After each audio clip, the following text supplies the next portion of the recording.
तमिलनाडु की करते हैं, जहां मुख्यमंत्री जयललिता का चेन्नई के एक निजी अस्पताल में इलाज जारी है। जयललिता के स्वास्थ्य में काफी सुधार है। भारतीय जनता पार्टी के अध्यक्ष अमित शाह और वित्त मंत्री अरुण जेटली कल चेन्नई में अपोलो अस्पताल गए और जयललिता के स्वास्थ्य के बारे में पूछताछ की। बाद में अमित शाह और जेटली ने ट्वीट कर संदेश में कहा कि वो और उनकी पार्टी सुश्री जयललिता के शीघ्र स्वस्थ होने की कामना करते हैं। सुश्री जयललिता को 22 सितंबर को अस्पताल में भर्ती कराया गया था। उनके विभागों को वित्त मंत्री ओ पनीरसेल्वम को आवंटित कर दिया गया है। राजभवन से जारी विज्ञप्ति में कहा गया कि सुश्री जयललिता मुख्यमंत्री बनी रहेंगी। उनके विभागों का आवंटन एक अंतरिम व्यवस्था है।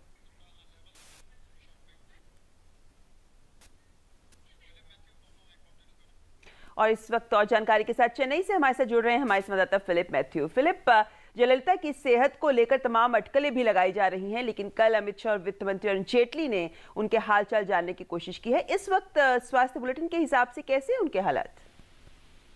Well, Mamta, her condition still continues to remain, critical in the sense that she's still on respiratory support.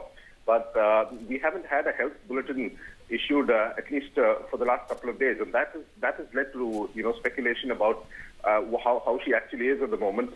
That is one of the reasons why central leaders, including BJP President Amit Shah and Union Finance Minister Arun Jaitley, have come down here to verify the situation for themselves.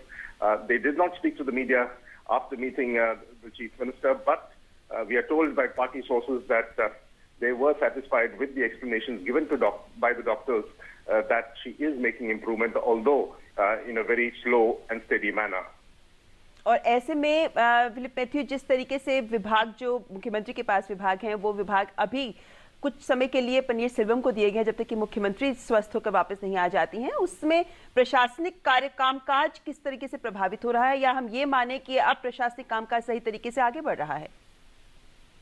Well, Mamta, in fact, this allocation or reallocation of portfolios came in response to criticism from opposition parties that administration in Tamil Nadu had come to a total standstill ever since Chief Minister Jayalalitha was admitted to hospital. In fact, a number of parties, including the DMK, had pointed to the fact that there did not appear to be anybody in command now that Chief Minister Jayalalitha was in hospital, and there were even accusations of a coterie who were running the affairs of the state without actually having the authority to do so. And it was in response to that criticism that, just a day before yesterday, the governor issued an announcement in which he made the allocation of portfolios to Mr. Pannirselvam. It is also meant to, scotch criticism that, there were other forces. जी, बहुत बहुत शुक्रिया Philip इस तमाम जानकारी के लिए। जैसे कि हमारे संवाददाता हमें बता रहे थे कि पिछले 2 दिन से हेल्थ बुलेटिन जारी ना किए जाने की वजह से जयललिता के स्वास्थ्य के बारे में चूंकि जानकारी नहीं मिल पा रही थी, इसलिए विरोधी पक्ष की ओर से जब आवाजें बुलंद हो रही थी, उसको देखते हुए ही अब कहा जा रहा है कि उनकी हालत में सुधार हो रहा है। और इसी वजह से केंद्र से भी वित्त मंत्री अरुण जेटली और अमित शाह उनका हालचाल पूछने के लिए उनके पास गए थे। और ऐसे में ये भी कहा जा रहा है कि जिस तरीके से अब उनके विभाग फिलहाल के लिए पनीरसेल्वम को दे दिए गए हैं, तो उसके बाद अब प्रशासनिक कामकाज भी सही तरीके से आगे बढ़